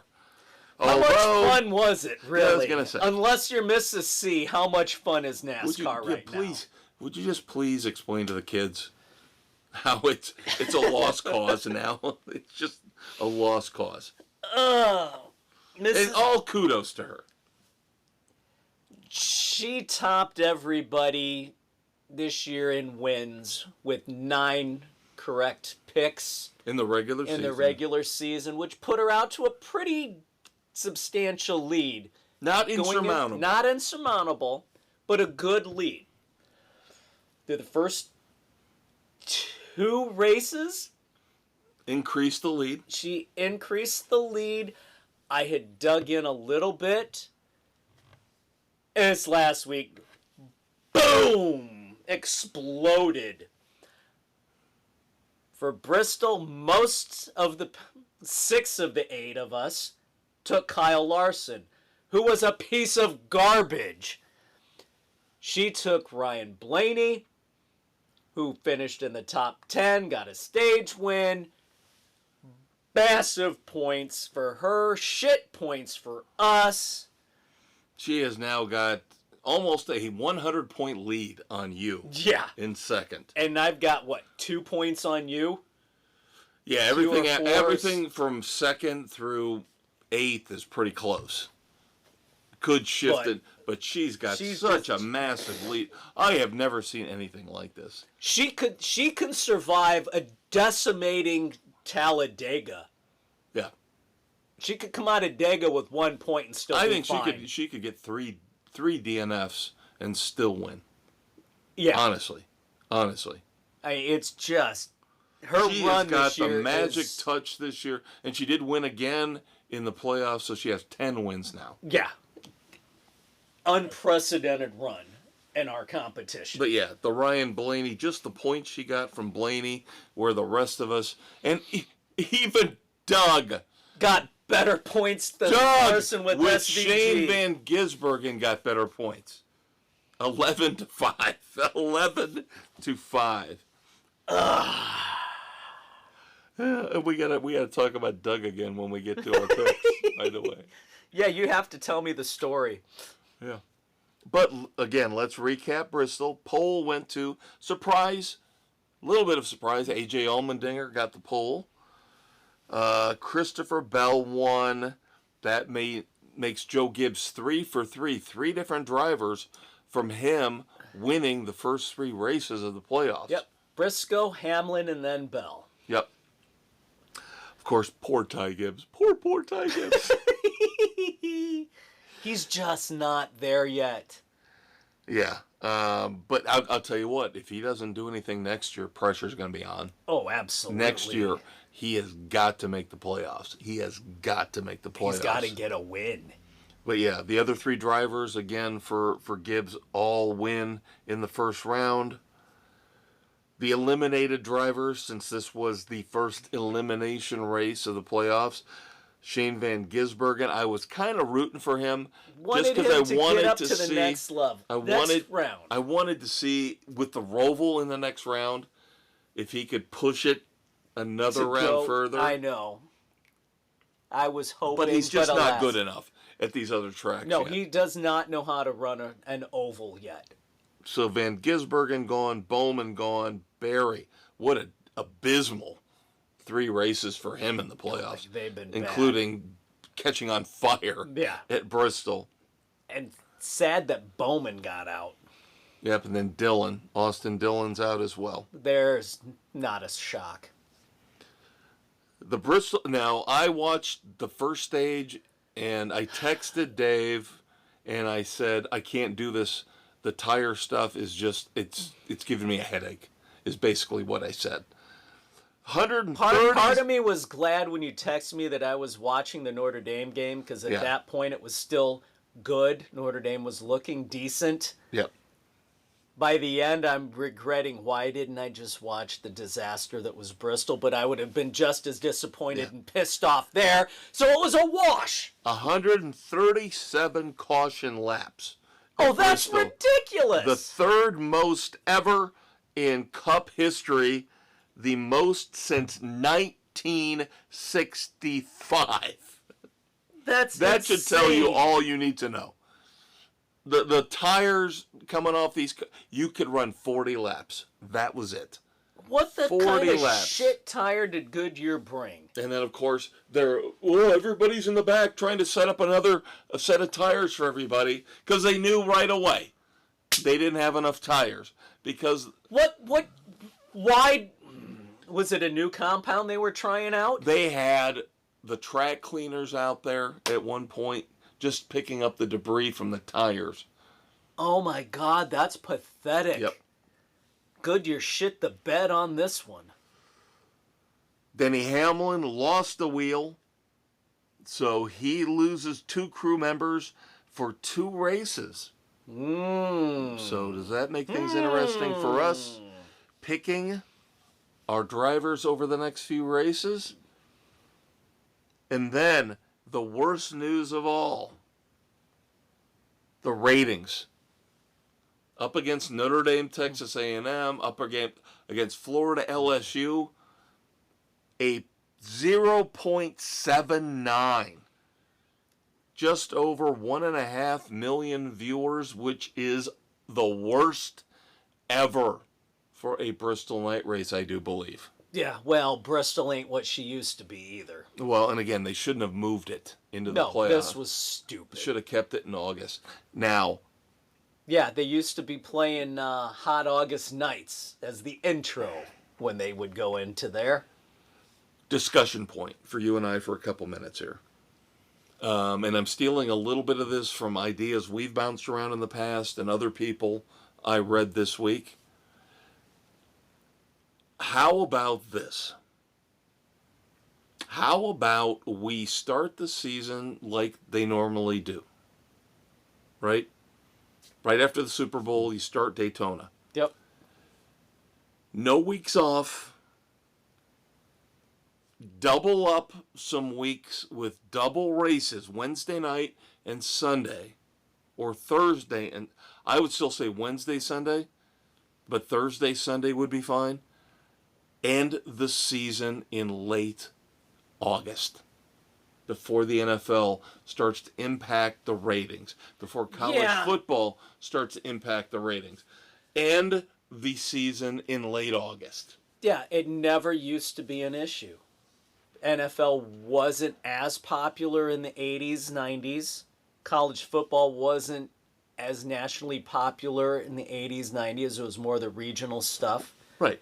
You didn't have the big conflicts like you do now. And let's face it, NASCAR's lost it. They've overregulated shit. Everybody's pissed off at them. I am still going to stick by my guns on this. And they fucked up with the awful announcers. Nobody fucking likes Lee Diffie. Nobody likes him.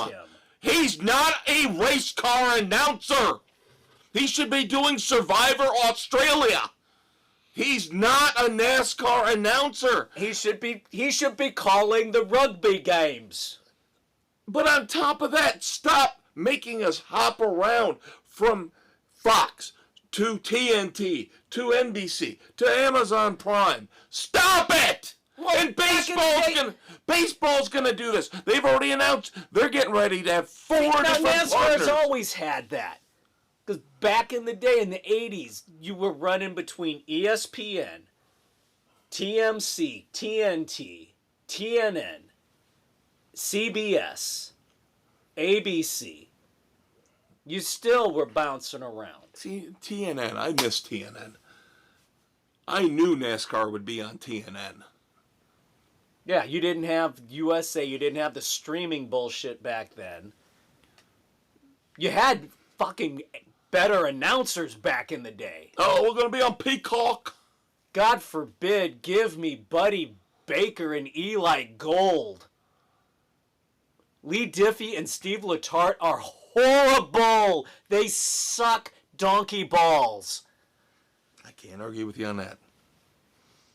My God. And the ratings, both of them, every ratings time. are showing it now. What is NASCAR going to do about it? That's my question. What's NBC going to do about it? Well, too? the problem is, you and I have said this for years. Fox's coverage is so much better. Hands down. Whoever's in the booth, Mike Joy right now with Harvick and Boyer, 10 times better than anything. Why? But I know everybody loves Dale Jr. Everybody loves Dale Jr. Whatever. No. Why is Lee Diffie there? Why did you not bring in Alan Bestwick? Alan Bestwick, awesome. When he did SRX. I've always liked Bestwick. He knows what he's talking about. Yeah, and everybody talks about Lee Diffie like he screams like a little girl. Every fucking lap is it's like the last lap and it's historical. The guy is an idiot. I don't understand the people in charge of the sports divisions at these major corporations, these major networks who listen to these guys and they go, he's great. Let's give him a 10-year deal. Just like we talked about. Because they don't know sports. Just like we talked about with Notre Dame panicking about their head coaches. Same thing, CBS panicking about Tony Romo. Now you're stuck with him and everybody hates Tony Romo. Everybody hates Tony Romo. And Fox is stuck with Tom Brady and everybody hates Tom Brady. He's boring. He's I'll take good. boring. I'll take boring over stupid, but they both stink. They're awful. And I keep hearing people, you and I said this on Fox, Greg Olson is still the best. There's no way in hell, because Tom Brady's got the name, he should have ever superseded Greg Olson as that number one. Not at all. Burkhardt and Olson were great together. Great together 2 years ago, right? Yeah. Before Tom Brady came in. Ugh. Now, nobody's beaten the GOATs, which is Aikman and Buck. I don't mind Michaels and Herb Street, as long as I don't have to see Herb Street's fucking dog. Yeah. And Collinsworth and Tirico are fine, but the rest of them... Collinsworth, I'm over. He has gotten that... He doesn't bother me. He has become bother me. I used to love Collinsworth. The last 5 years, he's become a raging doofus. Well, the thing I don't like about him and his peers are that they're letting their kids get these... Zach Collinsworth. Who the fuck is Zach Collinsworth, and why does he get a job on the pre- and post-game show? Just like the pothead Chris Sims. Ugh. That guy, literally, I challenge him to Thunderdome because I hate him so much. He's not good. I take Fridays off because I got to smoke a bowl. Lame-o. So you really care that much about your fucking job, huh? Great. Love it. Anyway, kids, sorry. Side note there. We did start What were off. we talking about? Oh, yeah, NASCAR coverage. Yeah. We hate it. It sucks. We hate it. And this is what NASCAR's got to fix, among many other things. But why do we fucking have to run everything? But here's the question. What did you think about my idea? Along again with, I brought in other people's ideas, our ideas from the past. Run it in. Why not? We go from mid-February to late August. We run double races. We did it during COVID, right? They used to do it back in the day. I loved the weekend Pocono, right? They ran Saturday and Sunday at Pocono. Yeah.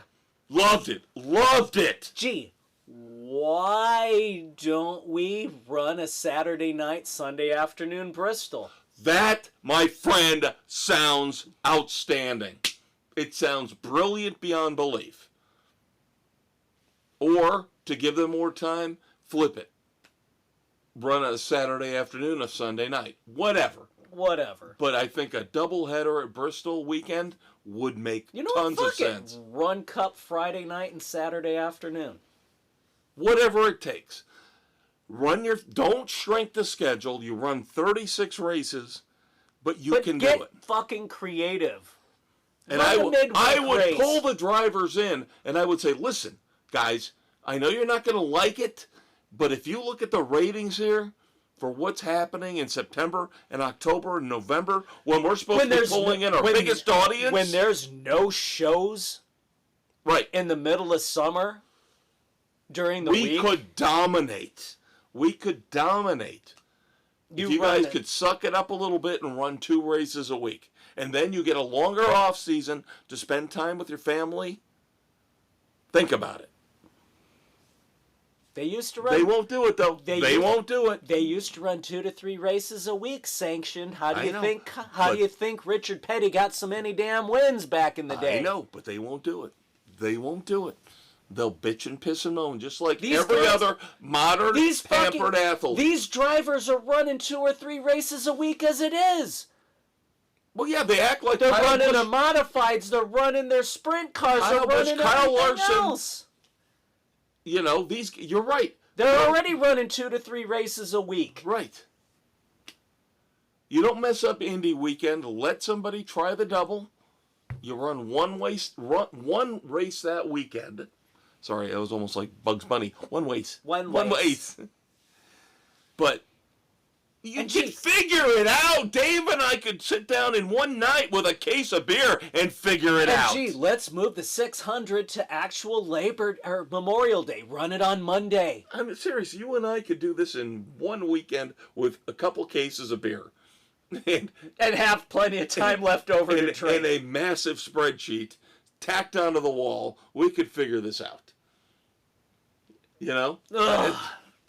Why is it so hard? Why is it so hard for all of these sports conglomerates to figure this shit out? Because they're morons. So anyway, even though it's all lost, Mrs. C, congratulations. I'm conceding. I won't stop trying, but I am conceding. We move on to the playoff race number 4, the first race in the second round. This coming Sunday, September the 21st. Sunday. The Mobile 301 from Loudon. Dave's favorite track. I fucking hate that track. What do you always say, my friend? Nuke it off the face of the earth. Well, we're going to have to deal with it this weekend. I've hated that track from year one. Can I be honest with you about something? You might not believe me. I did not look at any picks before I made my pick. And then I saw yours, and I'm like, son of a bitch! You did not! You and Sam and I. Come on! Yep, you and Sam and I. When I saw Mrs. C had to get her pick in first. Yep. As the leader, she took Christopher Bell. Bill is overseas in a hostel wearing leather and a ball gag somewhere in Spain. So he obviously just took the same as Mrs. C. He took Christopher Bell as well. I already took Bell earlier. You and I and Sam all took Chase Briscoe. Now, interesting story. So you and I, and again, I did not look at your picks. I did not look at Sam's pick. So it just ended up being one of those things. It's one of those situations. Now, if Jen had taken Briscoe, I would have taken Bell. And I would have had to go somewhere else. Yeah, you couldn't have. So I was kind of like going, I'm going to start going Oppo. I don't have a choice. The reason I took Chase Briscoe, not only because he's actually run fairly well at Loudon, but because the 19 team has success there. And who used to run that car, Dave? Martin Truex Jr. Guess who Doug picked this week? Martin Truex Jr.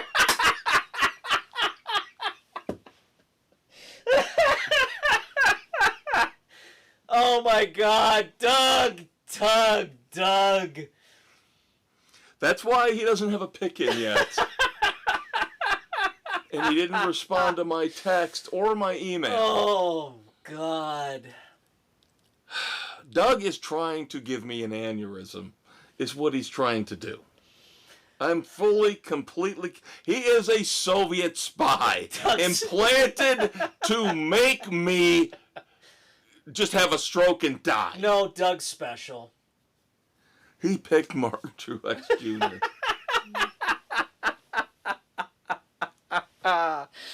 Oh, Lord have mercy.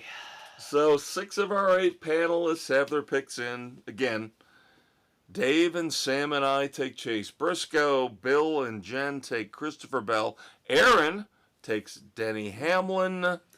Gee, it's a Gibbs field so far. Well, they really dominating so far. They haven't done anything to discourage us. No, they have not. We'll see what happens with Nick and Doug. I'm very discouraged by Nick. Usually I send him a reminder and he gets his picks in and he is slacking. So we'll see what happens with him. Oh. So we move on real quick. The WNBA playoffs. If you care, the Fever are 1 game apiece with Atlanta, I think they're playing. And you know better than me. And your favorite lesbian, Paige Beckers, won the Rookie of the Year. Oh, there's a shock. Not. So, we'll give her the Rosie O'Donnell Carpet Muncher Trophy and move on. Golf. we do have a little bit to talk about with golf. You're going to love this. I know how much we just talked about it with NASCAR, fracturing your coverage all over the place. Ryder Cup? No, I have to admit, I made a mistake on the Ryder Cup. I thought the Ryder Cup was sooner than when we did the show last week. It is actually next weekend. The Ryder Cup is September the 26th through September the 28th. Who's got coverage of it? I think it's all over the place. Oh, God, here we go. But next year, the Next Masters... year they're getting Lee Diffie? No, the Masters. The Masters will have 4 hours of bonus coverage in 2026. Friday, 2 hours, Thursday, 2 hours, Friday, 2 hours on Prime Video. And Scotty Scheffler, by the way, getting ready for the Ryder Cup, won his 6th PGA Tournament of the Year at the Procore Championship last weekend. That is the second year in a row he has won 6 titles. Good for him. Only 3 other golfers have done that since 1960. You want to guess who they are? Shouldn't be that hard. The other 3? Yeah.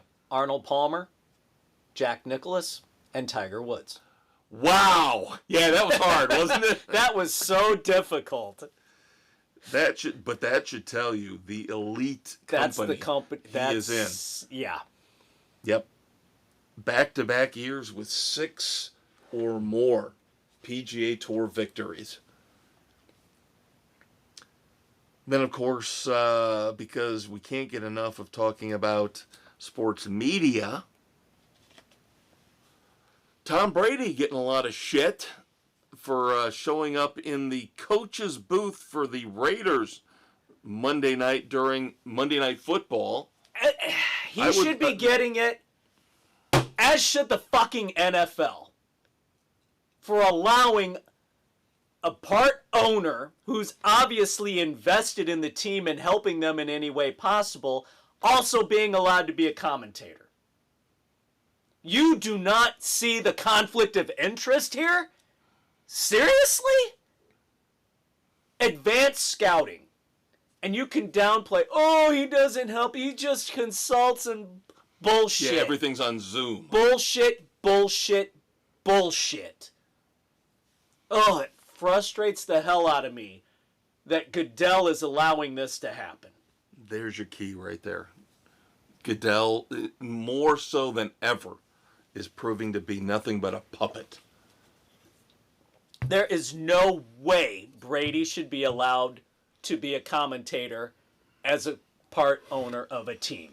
And stay tuned for the weekend edition this Saturday morning.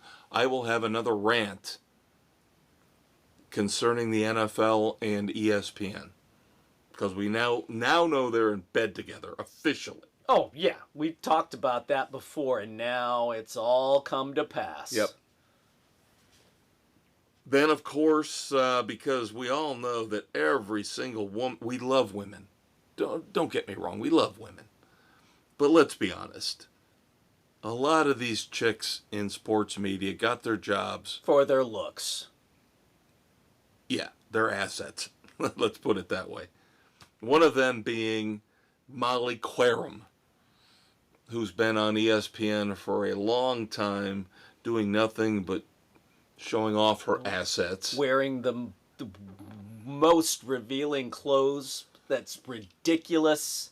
So things got, I guess, ugly behind the scenes over the past week, and she resigned immediately.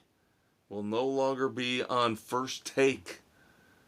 And Stephen A. Smith, of course, who thinks he's going to run for president.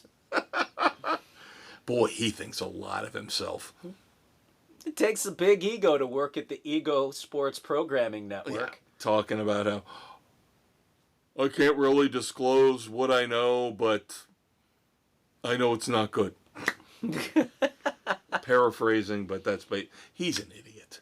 Yeah. A lot of people like him because I guess behind the scenes he's not half bad.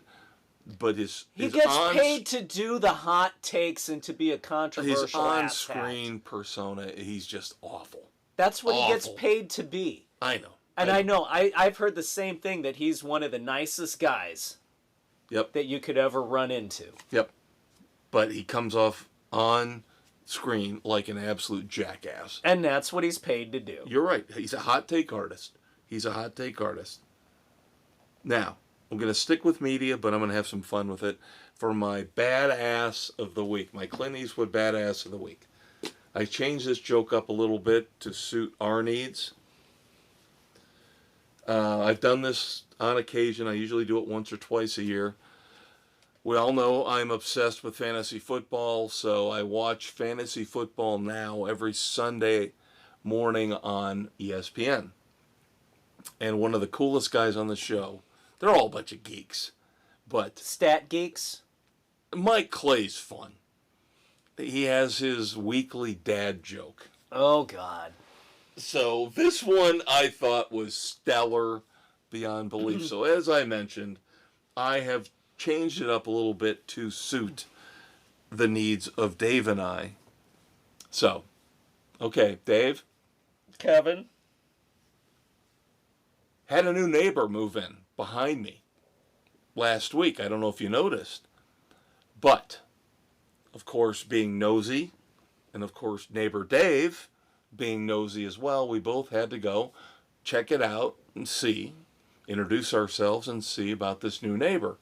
Turns out it's a very attractive woman who likes to sunbathe in the nude. And after we introduced ourselves and we could kind of see what her proclivities were, Dave and I came back to our usual spot on the driveway, him in his swing and me in my chair. We were discussing it, and he said, Kev, I don't know if I like this. I don't think I like this at all. And I was kind of quiet. And he said, what do you think? And I said, I think I'm going to be on the fence about it. Bump. I like that. I like that one. I think that's pretty good. That's good. Yep. Every once in a while, Mike Clay comes up with some really good dad jokes. I like that one. So, he gets my Clint Eastwood Badass of the Week award for that. That's good. I like that.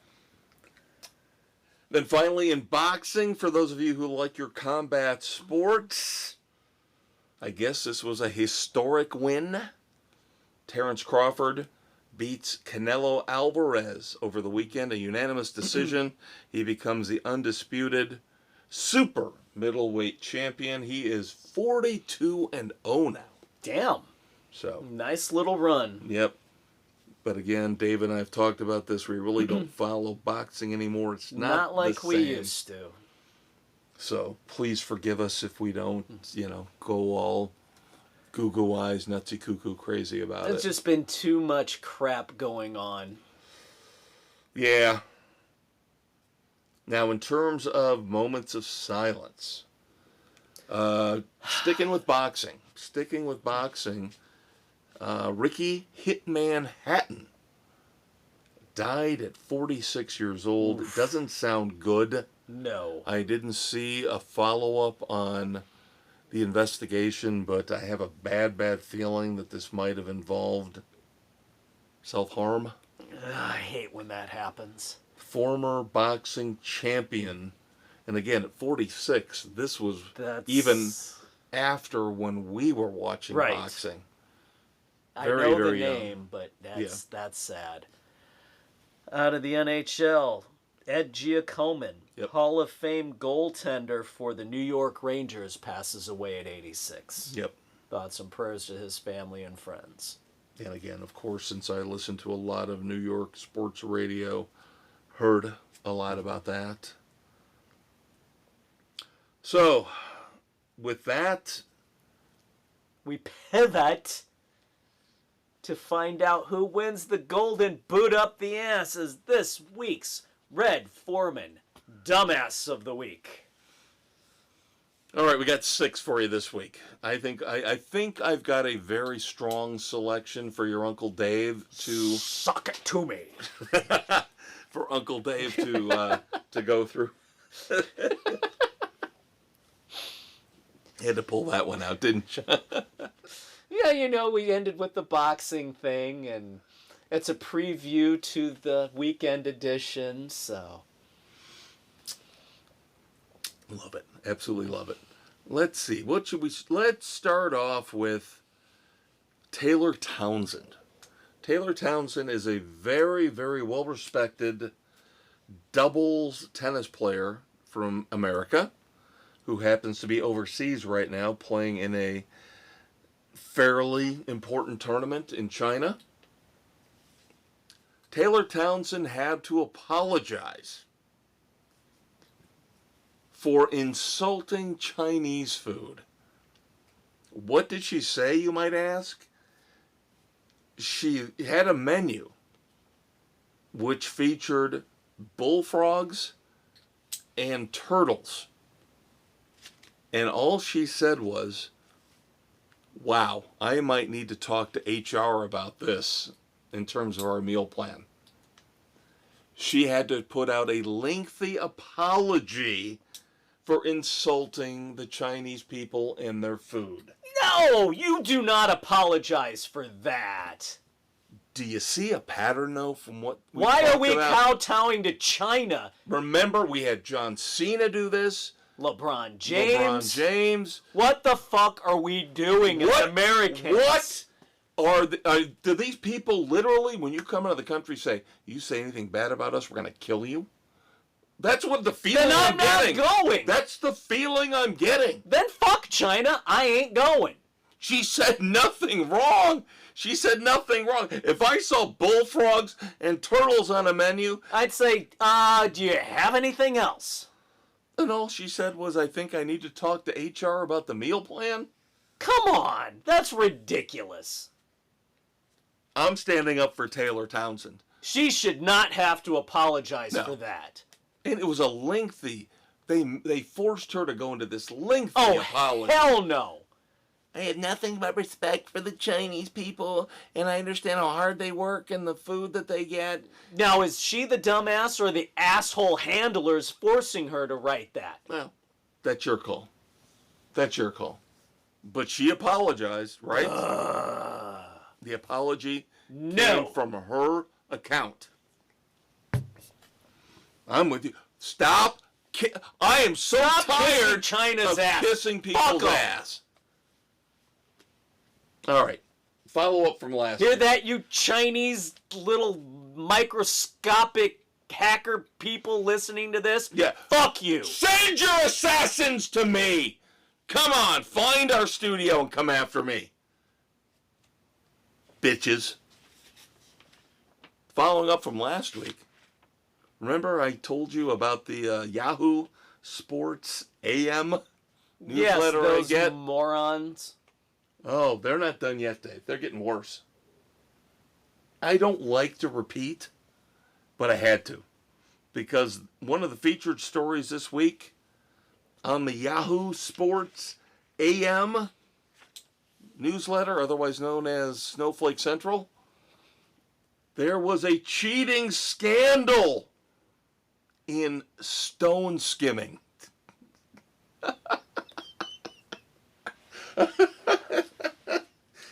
They had pictures and everything.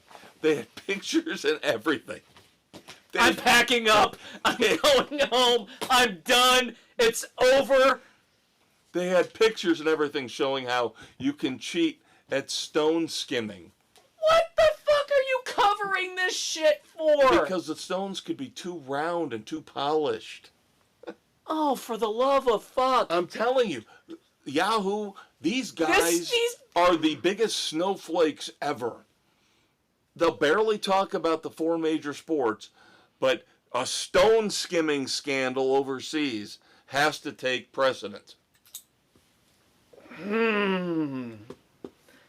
I think I would have to end getting that. That's the thing. I'm torn because they'll usually give you some good things, You gotta sit Is it through all the worth crap, the though. bullshit? It's no worse than reading ESPN. Let's put it that way. They don't cover stone skimming. Unless it's on the Ocho. The Ocho is the Ocho. Does the Ocho still exist? I don't know, but come on, it's a great running gag. All right, speaking of running gags, how about our stupid-ass NBA commissioner, Adam Silver, who has had to deal with a lot of controversy here over the last couple weeks, including, of course, Peacock jacking their prices up because of the NBC Universal NBA deal, and then the LA Clippers controversy involving the Kawhi Leonard no-show. In the same press conference, I'm going to paraphrase here, but you'll get the idea. So it's kind of like a double dumbass.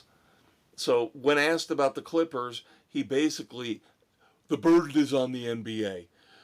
I believe in the justice system and how you're innocent until proven guilty. So unless we can prove that Steve Ballmer did anything wrong, I don't believe that the Clippers should be held to any kind of penalty or have to deal with any kind of suspensions or fines unless we can prove they did something wrong. You're the fucking monopoly. You are the police. You determine. Oh my God. Oh, it gets better though. When asked by another reporter about how do you react, Commissioner, to fans getting upset about the growing prices in streaming services based on your new media deals, specifically Peacock, $3 more a month just because of the NBA contract. How do you respond to the fans who say, we can't afford to watch the NBA anymore? His response, you can watch the highlights on YouTube. You fucking retard. Yeah, that's your NBA commissioner for you. You can watch the highlights on YouTube. Fuck you, Adam. Oh my God. And you're gonna watch your ratings plummet. Conor McGregor. Yeah, that's what I thought too. The minute I saw his name. And then I did not realize, up until a few days ago, he was actually going to run for president of Ireland. He just announced 2 days ago that after consideration, he's decided to withdraw his name from the election for the president of Ireland. And how did he even think people would vote for him, as psychotic as he is? You still need to watch Idiocracy. You need to watch it. I'll loan it to you. I've got it. I will loan it to you. Everything Mike Judge predicted 20 years ago is coming true. And this is the next step. The stupidity of people and name recognition. Yes. Oh, if it's a for celebrity, better or worse. It's a celebrity, I got to vote for him because I know the name. Don't vote for the name. Look at what they fucking stand for. Spanish Prime Minister Pedro Sanchez wants to ban Israel from all international sports competitions. Why? Because the Spanish Vuelta, which is basically Spain's version of the Tour de France, the final stage was canceled. Why? Because of pro-Palestine protests. So that means we need to ban Israel from all international sporting events. Do these people realize that the Palestinian terrorist group Hamas started this whole thing by kidnapping Israeli citizens and murdering lots of people, and still haven't released all the frickin' hostages? Yeah. That's why it's still ongoing. They still have the hostages. They release the hostages, it ends. It could have been done 2 weeks after the bullshit started. Can't argue with that. Can't argue with that. Then finally, I'm sorry, I saved the worst for last, and I think this one is my pick. I will spoil everything right now. Now, I don't want to color your judgment, but I have a feeling you might agree with me. The Kansas City Chiefs. Already I agree. No. Specifically, Travis Kelce and two other players showed up to practice last week wearing free 4 shirts. Free 4. 4 being Rashee Rice, who is serving a 6-game suspension for speeding, reckless driving, and basically almost killing a family.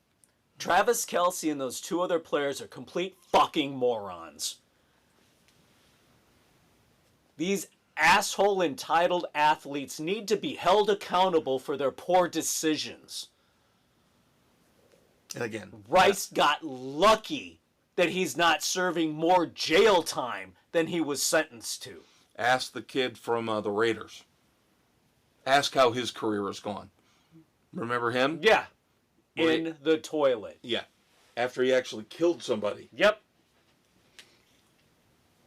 Couldn't agree with you more. I'm not trying to color your pick. Oh no, here. I read this earlier and they were at the top of my list, and I was going to and- bring them up if you didn't. And I will say and this it's again. fucking Kansas City and Andy fucking Reid, that piece of crap. Andy head Reid coach. trying to justify this bullshit. You people, I will say it again. Give me those nuggies. He's a piece of garbage. He is an absolute. He's got you all He's been a snowed. piece of garbage from the time he was in Philadelphia. And it's only gotten worse. He's a piece of shit. He's not the jolly old Saint Nick uncle that everybody rub his belly and he's jolly. Oh, look at my walrus mustache. He let his son drink on the Kansas City campus and then a mile down the road destroyed a young girl's life. And we've never heard Andy Reid come out in public in front of a fucking microphone, in front of a fucking camera, and ever say, I regret the fact that I let that happen under my watch. I Never! apologize for my son's behavior. Never! And I'll never forgive that fat fuck for that. He can burn in hell. The second time He this can- kid has done something. And we can We obvious- had the issue in Philadelphia that got pretty much covered This kid over. has had multiple issues. And he just doesn't do anything as a parent. And I don't now- care if it's an adult child. As a parent, you still have the responsibility, And now- especially as an employee of yours. Well, I think that's the thing. If his son was living 5 states away, nobody's going to hold him accountable for Right. it. But he's an He was employee working for him in both instances. and allowed him to get drunk in the office. And now we see again what kind of a shithole he is for saying, well, you got to understand what the players are, they're trying to stick together and it's unity. No, it's bullshit. How about you start thinking It's of- not unity. There's accountability. How about you start thinking about the victims? This is another thing that pisses me off about this world, is we don't care anymore about the victims. Nobody cares about the victims. I care about the victims, and I want justice for the victims. Rashee Rice, like Dave said, is lucky he is not serving time behind bars. Andy Reid's kid should be in jail for 10 years for what he did, because you or I would have to serve 10 years. Well, because he's Andy Reid's kid. Nothing. So I guess you know where I'm going. I'm with you. As much had a- as we had a Adam good- Silver and Yeah, all the other ones were really good. I can't stand the Kansas City Chiefs. I can't stand. I literally. It doesn't affect me one way or the other, but if they were to go 0-17, it would bring some joy to my heart. It would. Fuck Andy Reid. And I'm so sick of everybody kissing his ass. He's evil. He's evil, people. Dave said it perfectly. Even though his son is not technically his responsibility, as an employee of the Chiefs, he is. And now you've got other employees of the Chiefs who are his responsibility.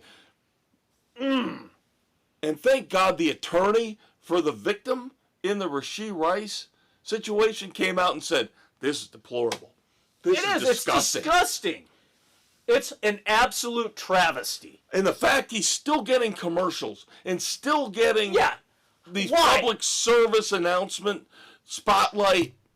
He should be removed from that shit. He is not the poster child for anything related to the NFL. How can you justify having that piece of garbage in that kind of spotlight for what he did? No. And again, why does John Gruden have to pay? Years and years and years because of these emails.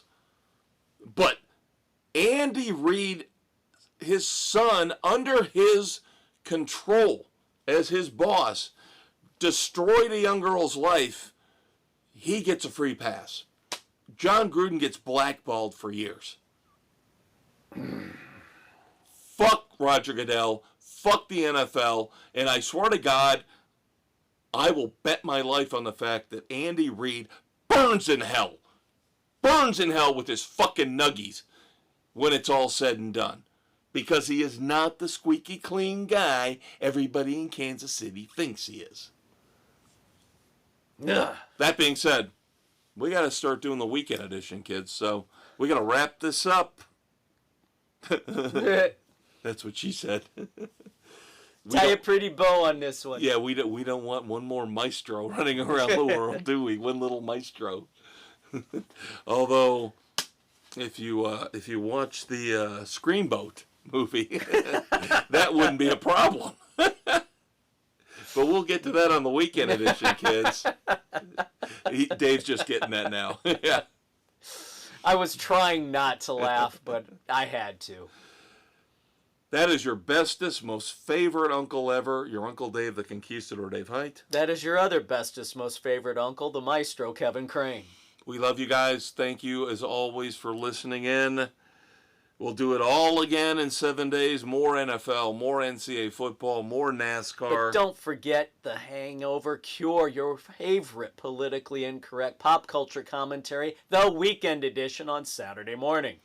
But until then, say goodnight to the kids, Dave. Good night to the kids, Dave.